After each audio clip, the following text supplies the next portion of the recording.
Quando você vai dormir sem orar? Vamos dormir, né?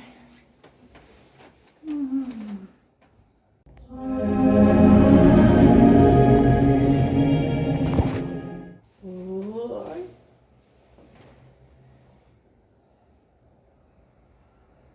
Isso foi uma seminação, né?